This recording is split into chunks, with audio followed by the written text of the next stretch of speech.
everyone, my name is NewFlowerGirl, but you can call me Demi, and welcome back to another video. Today we're going to be doing some baking, because, well, it's the first of the month. And yeah, we're going to be making some triple chocolate oatmeal cookies. The recipe, it's all linked in the description down below, and these were so good. I mean, they were easy to make, really. I think if I write it all down on paper, I can memorize it and bake it from the top of my head. But yeah, I made this with my sister, and these cookies, they are so good. I actually really love oatmeal cookies. They're so good. But yeah, I hope you guys are gonna enjoy this. So yeah, without further ado, let's get into the baking. So for this recipe, we're gonna be needing to measure some stuff. First of all, we need 1 cup of all-purpose flour, which is about 120 grams to 125 grams. So yeah, let's go and scoop that in. While we're at it, we're gonna need half a teaspoon of baking soda, half a teaspoon of baking powder, half a teaspoon of fine sea salt, or just regular salt, and you guessed it, half a teaspoon of ground cinnamon. I actually think I might have put like 5 teaspoons of it in it.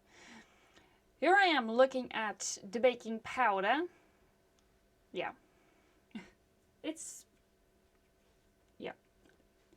Basically, it doesn't specify how much is in it, teaspoon-wise. So yeah. Now I'm gonna be putting in the baking soda. We have baking soda that's for everything. Whether that's cooking, baking, scrubbing dog puke from couch cushions, you name it. Not that that's happened to us, but yeah. And because I've used not a lot from it, I'm gonna put like a little scotch tape on it and save it. And then we're gonna add all in the salt and cinnamon. And basically, this is step 3. Step 1 is preheat the oven to 375 degrees Fahrenheit. So yeah. If you're wondering why my sister is there, standing like right there, she's watching some soccer. So yeah. Step 3, by the way, we're at, is it's combine flour, baking soda, baking powder, salt and cinnamon in a small bowl, set it aside. It smells so much like cinnamon, I love it. Yeah. Then we're gonna go and get our butter. Yep.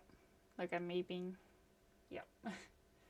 Gonna add our butter, softened butter, which is 1.5. It's a half cup, roughly 113 grams.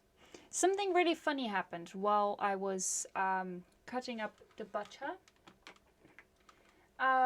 When I was about to put the last bit in, the measuring plate died. I'm not joking, it died. Anyway, we're also going to need half a cup of granulated sugar, which is 100 grams, and also half a cup of light brown sugar. I used dark brown sugar, because I didn't know we had light brown sugar where right at our home. I knew about the dark brown sugar, because I look at it every day when I grab my breakfast items. So yeah.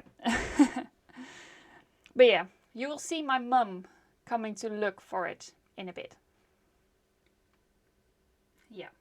But the recipe does specify ingredient substitutes: salted butter, unsalted butter or coconut oil, all-purpose flour for gluten-free flour or baking flour, the light brown sugar, dark sugar or coconut sugar. And it was really grainy. Like, it was really stuck to everything. There is my mum. She's looking for it, and in a bit, wait for it. Wait for it.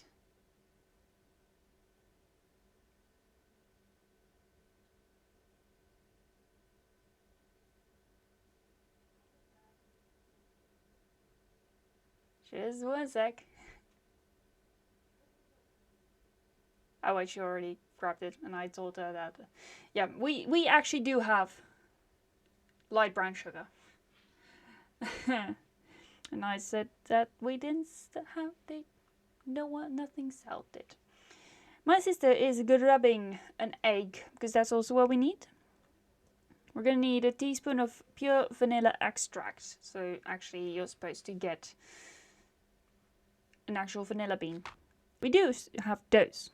But yeah, this is step 4. Put softened butter, granulated sugar and brown sugar in a bowl of a standing mixer. We don't have one. My grandpa has one. And beat for a minute or until light and fluffy. Well, our butter was not so soft. So yeah. And my sister was like, we put it in the microwave for half an hour. She meant it as a joke. She meant it as a joke. So yeah. I got really annoyed because the butter was not soft enough. So I just grabbed a fork and just squashed it. It did work. A little. Yeah. Yeah. How fun. I love baking though. I love baking. This was actually recorded on a Sunday because on Monday I had a little interview for a volunteer job. And let me tell you, I got the job. And my sister is now going to put in the egg, which is step number 5. She did not drop a shell in, let me tell you, which was really good. So yeah, add egg and vanilla and beat it on medium-high speed for 1 minute. Yeah. Vanilla. I do, ever since I found out we have like that thing, I've put it in everything, like everything that I'm baking. Like if I'm baking pancakes, well, if I'm making pancakes, I add it in. So yeah, it's good. I like it. So yeah, we mix. I should have cut a lot of it out, but like it's sped up. So yeah. And also, I'm wearing a t-shirt, and I was like, I was wearing a coat, like a jacket over it, and I was just, yeah, it was just really warm.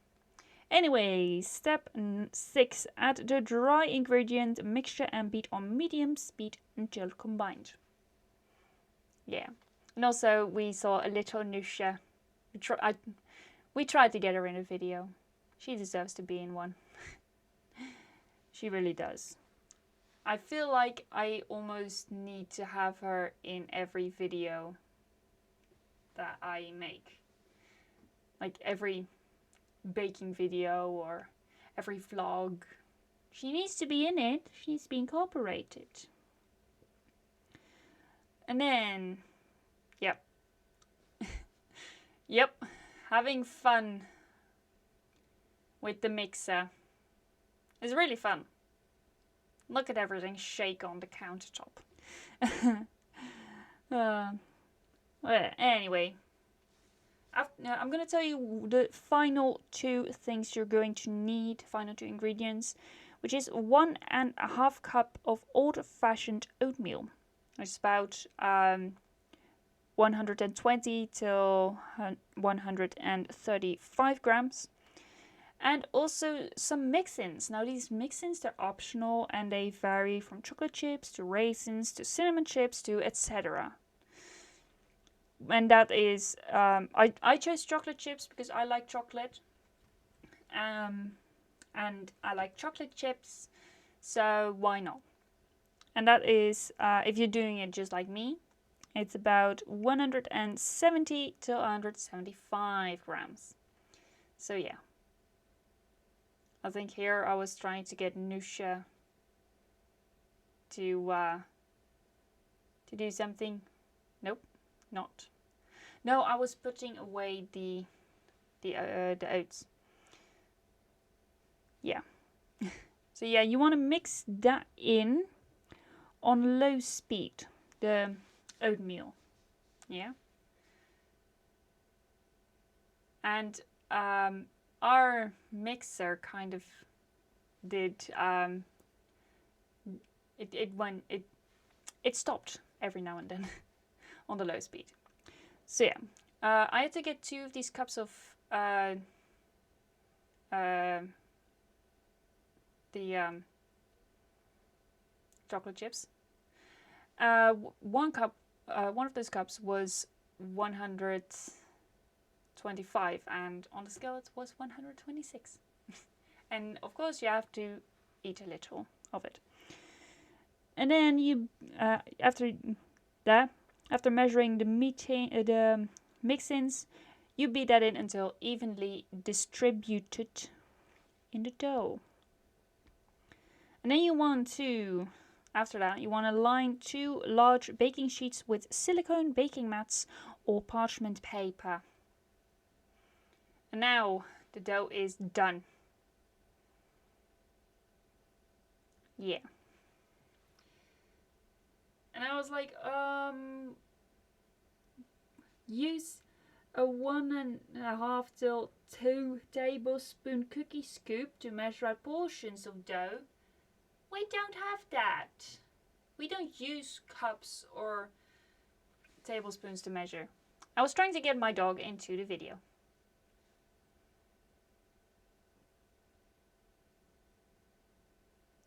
She normally does the paw thing, but she had her ball, so I went to different measures. Which is a cookie. There she is. There's this little baby. Aw, little baby. She is a little baby.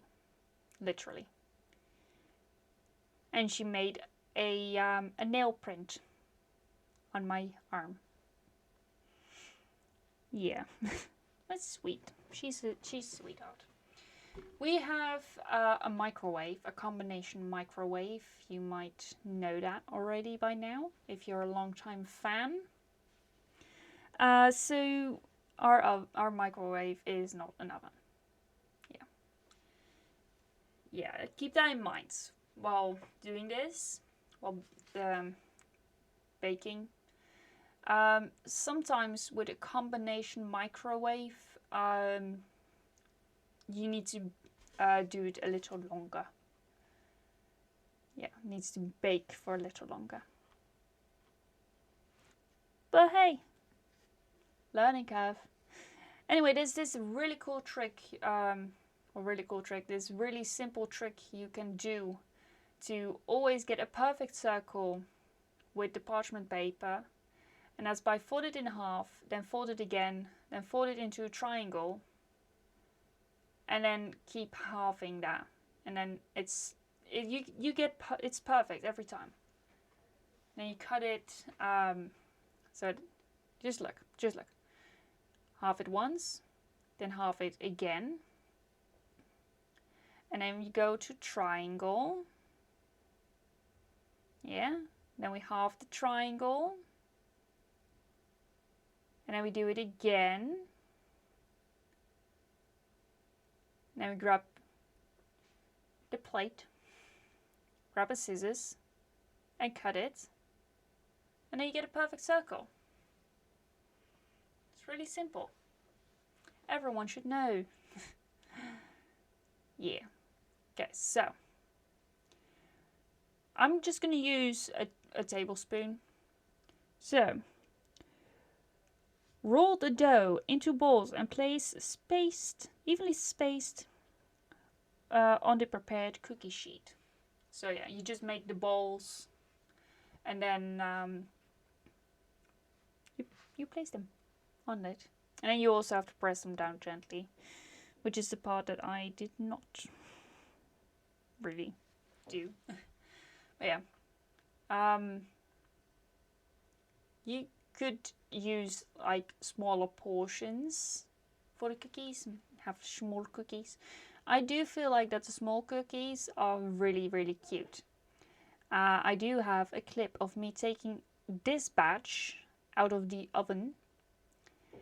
And then I also have a little short clip of all of them stacked onto a plate.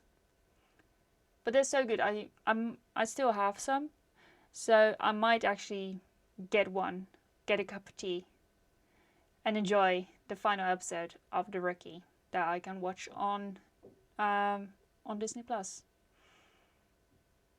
This is just me venting, but if they should have just done it on episode. They just should have just released season 7 on Disney Plus and Hulu on January 7th or 8th, like they promised. Now I have to wait until April on Netflix. Yeah, that sucks, right? But yeah, I hope you guys enjoyed this video. Now I'm just gonna wait for the combination microwave to be done. You cook them in a preheated oven for 8 to 10 minutes until the top is just set and the edges are slightly browned. Then you take them out, let them sit on the baking pan for 5 minutes before transferring them to a wire rack to cool. Yeah. And on the website where I got it from, you will also find some very fun things like mixing suggestions, store/freeze baked cookies, which is also really, really cool. But yeah, I hope you guys enjoyed this video. If you did, then please hit the like button and also consider subscribing if you don't want to miss any other video. But that's it from me for now, and I'll see you guys in another video. And enjoy me taking out the cookies and enjoy looking at them through the screen. Bye!